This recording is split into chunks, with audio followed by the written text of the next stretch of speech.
Welcome. Happy Friday, wherever you are in the world. This is Michael Davis from Speaking CPR.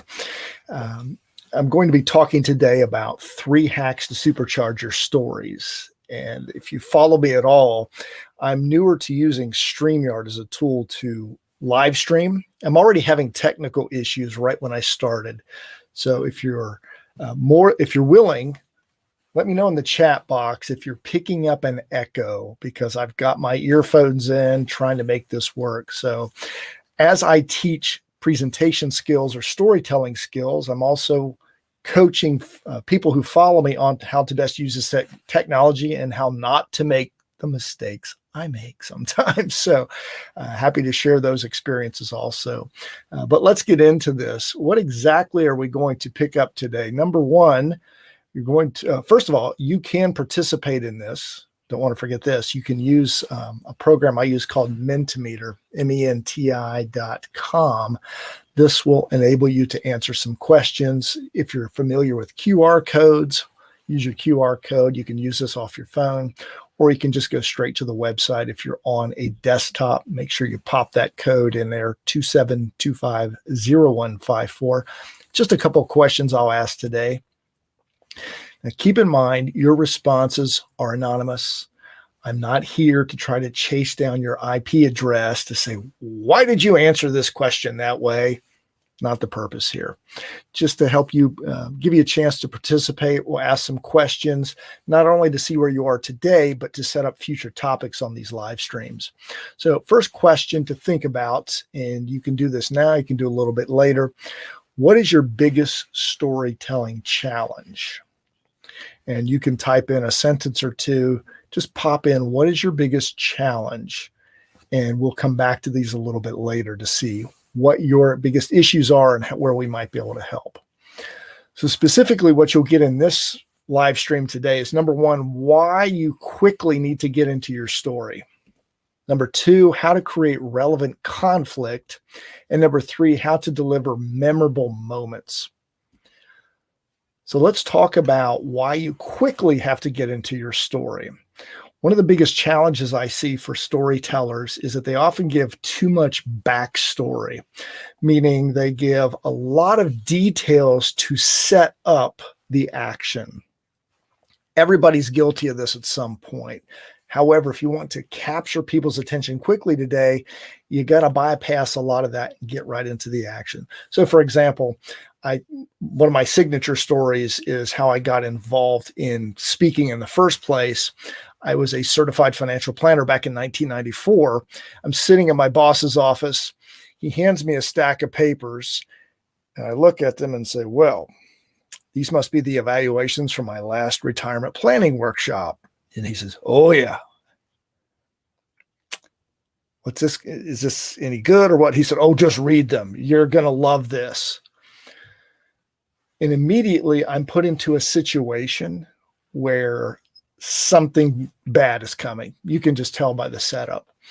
In the old days, I used to give about a 3-minute introduction on why I was a financial planner and why I got certified and the fact that I was doing all these workshops.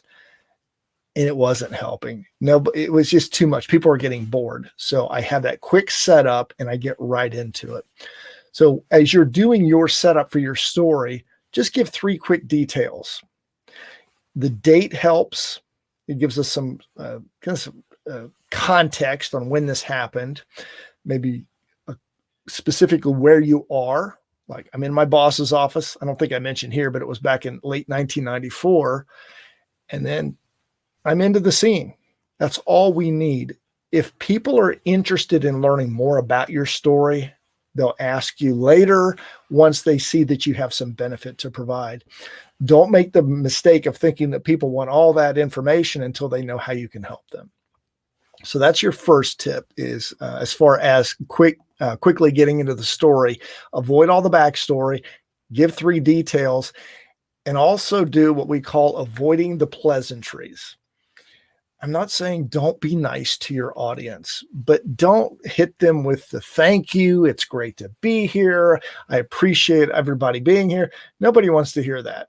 They want to get right into it with you. So That's how you quickly get into your story, is get into it. Don't take a lot of time to open it up. So that's the first tip, or the first hack, if you will. The second hack is to create relatable conflicts. So what do I mean by relatable conflicts? I hear a lot of successful people who have done extraordinary things tell stories that I can't relate to. It's climbing mountains. I mean, Mount Everest is the cliched mountain, but there's several great mountains in this world that people have climbed, or they've jumped off and they've hang glided from big mountains. They have gone to outer space. They've gone to the bottom of the ocean. And those are really cool and interesting. And I can't relate to them. And people spend too much time on those. That's what we call the external conflict that people experience, the struggles they had to get up the mountain, to get to the ocean without drowning or being crushed by the pressure. A lot of things that I can't feel or experience. However, properly done, the external conflict can set up the internal conflict, which is where the story occurs. So, quick example for you. A few years ago, I do a lot of work with Cincinnati TEDx. I was working with this gentleman who is a Hall of Fame football player, American football. He is considered to be the greatest at his position who's ever played. Not only that, his reputation is stellar as far as being a man and a human being. So when I was introduced to him, I had all these thoughts. First of all, I had to get past the fanboy thing because I'm a big fan of our local football team. But once I did that, I thought, how am I going to get this guy to connect with the rest of the audience? Because, I mean, we literally put him on a pedestal in our city. And again, in his world of the National Football League, he's on a high pedestal, deservedly so. None of us in the audience could relate to what he had gone through as far as his experiences on the football field, or very few could. He also had undergone some major injuries in college, which made it doubtful he could ever become a professional. All of this added to the mix of how would I humanize him. So we talked. We had a really good conversation. And when I asked him, why do you want to give this talk? It came out that his message was, move forward with what you've got. All right, I thought that's a really good message. Where did you learn that? We talked a little further, and he said in high school, one of his other sports coaches had taught him that whenever you hit a roadblock or difficulty, move forward. I thought about it, and I said, I don't think that's where you learned it. We talked a little further, and I said, where did you learn that message? And he said, oh, I know what it was. It was my mom. My mom taught us that. See, I grew up in East LA, and that's not the best part of the city. We didn't have much money. And whenever we wore out the knees in our jeans, mom said, we're not buying new jeans. You're going to go to Walmart, you're going to buy a patch, and you're going to iron it on, and you're going to sew it on. You're going to move forward with what you got. And I thought, that's the story. It's a story about a boy and his mom, right? And who doesn't love a good boy and his mom story? He learned an important life lesson that pushed him through a difficult time in college and helped him succeed in the levels, at the pro level, to the point where he became a Hall of Fame player, a legend in his particular chosen profession. That helped reveal a lot of the internal struggle he went through when he had self-doubt in college, when he was working so hard to overcome his injury so he could realize his dream of being a professional player, and he had all that pain and struggle. That's relatable. So when we talk about a relevant conflict, that's exactly what we mean. The internal conflict that every human being is susceptible. I can't speak. It's late Friday. Susceptible to. That's where you're going to hook your audience. And in this gentleman's case, we really honed in on that. And that's what he used to tell people, look, I know you're going to have bad days. When I was in college going through all this physical rehab and I didn't think I could make it, I had people there to help and support me. They pushed me through. fabulous lesson, but we could not have related to it on the external the external edge of it. Now, the third part about conflict is it has to increase. And I've worked with several clients, and I'll go back to this gentleman. One of the challenges he had is his senior year of college football was nearly wiped out completely by a knee injury. He got hurt in the first game of the season. His goal was to play with his team in the biggest college bowl game of the year at that time, which was the Rose Bowl. That became his goal. His goal had a timeline, a deadline. Without a deadline, a goal, it can be intense, but it doesn't have as much impact, because if the goal is, well, I'll get better someday, or maybe 5 years from now I'll be better, it doesn't create any kind of ticking clock situation. So you want to have that where and I just realized I didn't advance my screen before. Apologies. There we go. And oh, by the way, this is why you don't want to give a lot of backstory. You may bore your audience to death and they'll go right to sleep on you. All right. So to get back to the relevant conflict, without a timeline, the intensity never picks up. So in his story of college, he not only wanted to play in this bowl game, he wanted to get drafted into the pros. Well, that's a specific timeline. He had about 3 months to rehab his knee and get it in shape so he could play, not only do well on the field, but impress professional scouts. The closer he got and the more frustrated he got with his rehabilitation, the more intense the emotion. So a time frame helps create an increasing conflict. And that is the second story hack. The third story hack is to deliver meaningful and memorable moments. And this is where I find most people, they fail. Before I go into that, though, I do want to show you the reason why the increasing goal is so important. Is that if you have a client who just goes along and has a goal, let's say one of my favorites is a client of mine who had a goal. She wanted to give a good speech. And if she met me and said, well, I do okay when I speak, and she had a couple of practices with some success, got some good feedback, went out and got some more success and had some more success, and then gave a really good speech, not much conflict there, right? On the other hand, if she has this goal of giving a memorable speech in 9 months, and she's nervous and she isn't sleeping at night just thinking about this, and she's getting a lot of external pressure, and she's got a time frame, that starts the conflict. She's got this obstacle of her internal concerns. Add to that conflict, she has a board of directors who's telling her, we don't think you're going to do a good job here. In fact, we're afraid you're going to embarrass us.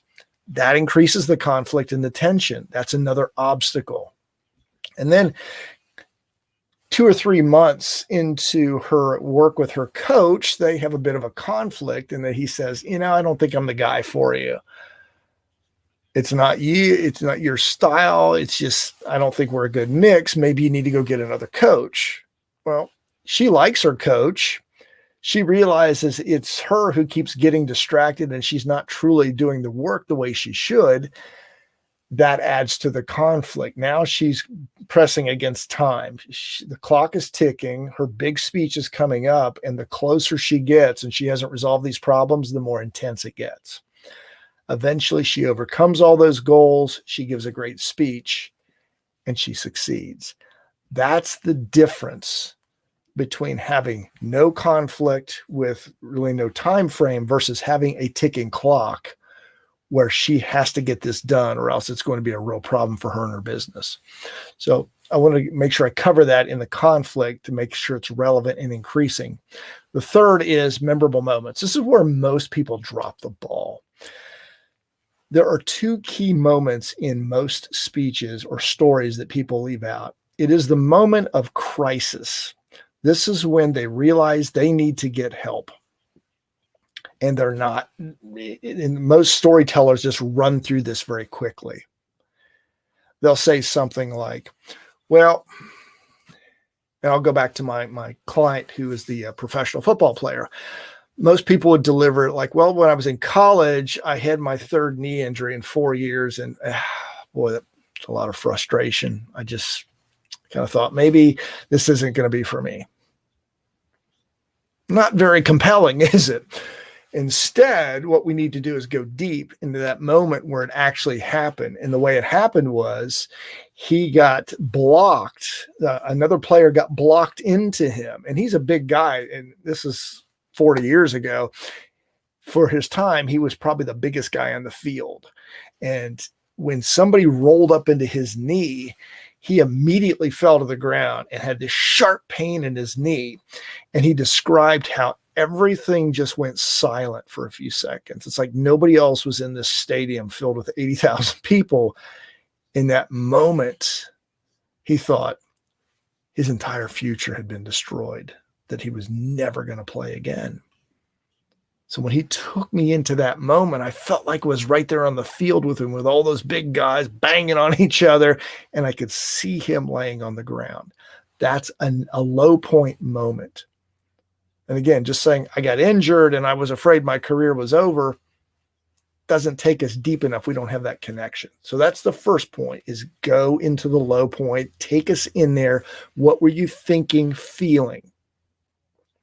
On the opposite end, we've got the point of success. And in his case, having an illustrious career, the point of success that we talked about was the day he got drafted into the National Football League.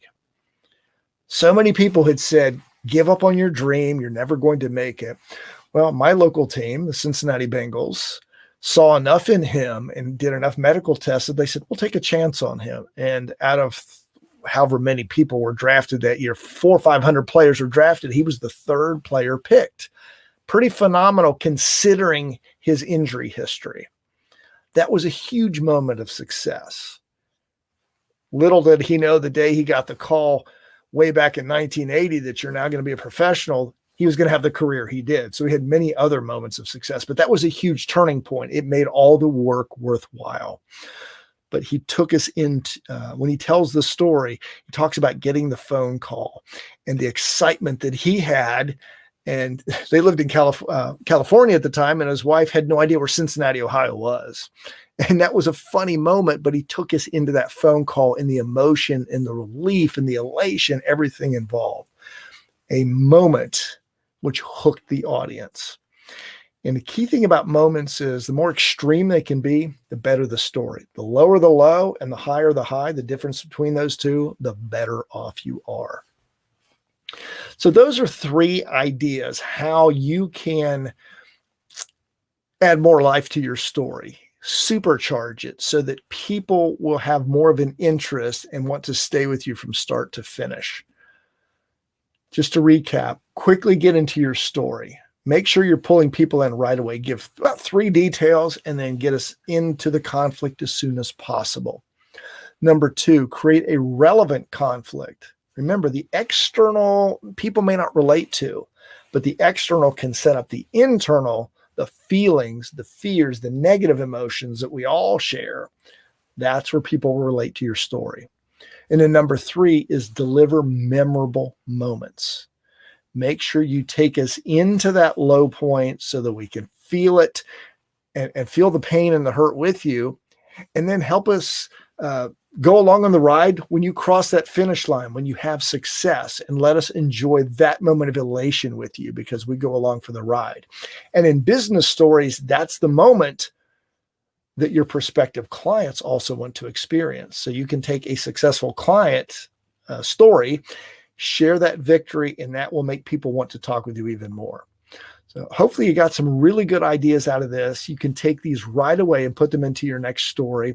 Now, if you would like to have a one-to-one call with me to go deeper into your stories, I'm happy to do that with you. You can use the QR code here to set up a meeting. It'll take you to my calendar scheduler. Or if you'd like to, you can just type in bit.ly/discovery30call. That'll take you to my calendar also. Happy to talk with you about how I can help. Now, on our next live stream, we're going to And by the way, you can go and give me one idea that you got here that you can immediately put into use in your next story. Would love to hear from you on that. Coming in our next live stream, we're going to talk about 3 hacks to supercharge your virtual presentations. I'm recording this on May 21st, 2021. We are 14 months into the pandemic, and here's what we do know. Live streaming and live presentations over a camera are never going away. Now, we'll get back into some kind of mix, and I know the word hybrid's being thrown around a lot. But what we're hearing from companies, meeting planners, is that they want people who are skilled at both. So if you want to know how to supercharge your virtual presentations so that people stay with you from start to finish on your live in-person, in-camera presentations, join us. Probably will be next Wednesday because I'll be out of town Thursday and Friday, but we'll see you next Wednesday. We'll talk all about how to supercharge your live stream presentations. Thanks for joining us. We will talk with you next week.